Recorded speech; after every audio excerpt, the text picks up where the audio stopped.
Hi, I'm Dr. Mohammed Jeever. I'm a GP in the Borough of Rochdale. On Monday, the 9th of September, there's going to be significant changes in the way paperwork is processed when there is a bereavement within a locality. The family, the next of kin, need to really understand what the process is. Otherwise, it's going to cause significant unrest and disruption for the family, and it will delay the burial or cremation of your loved ones. So what's the difference from Monday? As of midnight on the 9th of September, the previous system we've had of certifying death and processing the paperwork to the registrar's office is going to change significantly. Where we have somebody who is expected to die, the current system as it stands prior to the 9th of September is that the GP or at least a doctor should have seen the deceased within the last 28 days whilst they were alive for their last illness.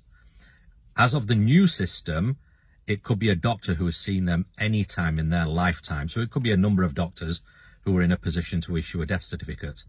Now, where there is an unexpected reportable death, and these are defined within regulations 2019, which would be referred to the coroner, the expected deaths will still come to a doctor, most commonly the GP. And in this case, the GP will need to complete the new certificates, the medical certificate of the cause of death, or what we would call MCCD, and that paperwork would be completed and passed with the past 6 months of medical records, as well as a referral form to a new office that's been set up in all the areas across the country called the Medical Examiner's Office. Now that paperwork for 6 months, as well as our medical certificate for the cause of death or MCCD and the referral form, will be viewed by a new doctor called the medical examiner. These could be GPs, these could be consultants, but what they will do is look at the previous 6 months records, look at the medical certificate and ask the question, does the medical certificate match the past 6 months history? If that is the case, they will sign this certificate and send it to the registrar's office. And that is the end of that paperwork. And as far as the next of kin are concerned, the medical examiner's office will contact the next of kin to inform them that the paperwork has now gone to the registrar. The registrar has up to 5 days to process their paperwork, within which your loved one can be buried.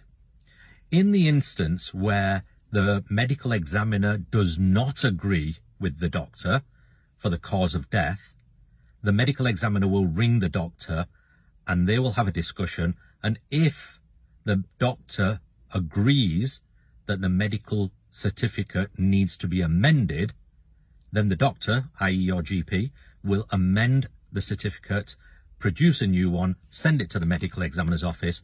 The medical examiner will sign that one and send it to the registrar again. That is the end of the paperwork. Where the medical examiner and the GP doctor disagree and cannot come to an agreement, there's likely to be a role for the coroner for them to intervene and see if they can identify a cause of death.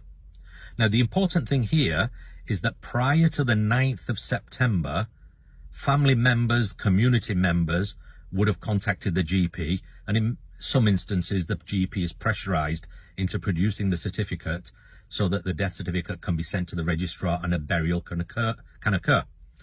In the new system, the GP really has no influence and no ability to process the paperwork any faster than sending it to the medical examiner's office. And therefore, the rate limiting step, the place where if there is a delay, the likely delay is going to occur, is going to be with the medical examiner.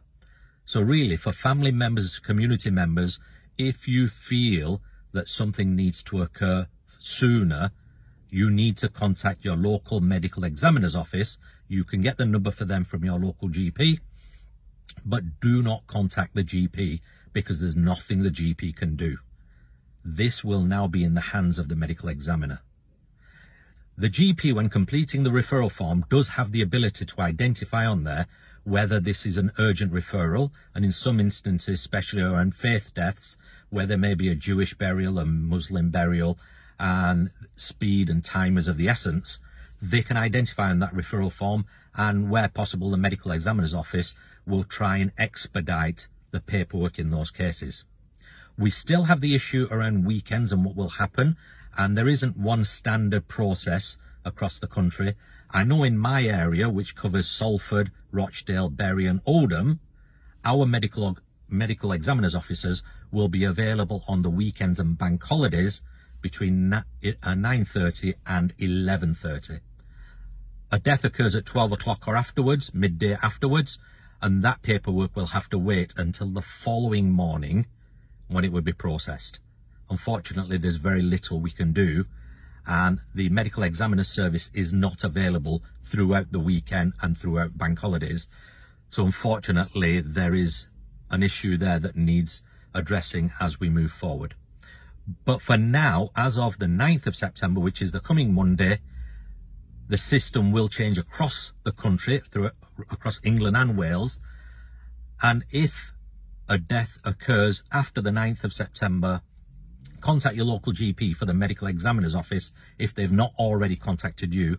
And that is the office that you need to liaise with to work out where the paperwork is up to, when it will be passed to the registrar, if there is any problems identified, and if so, what's going to happen moving forward. Hope you find that useful, and all the best for the future.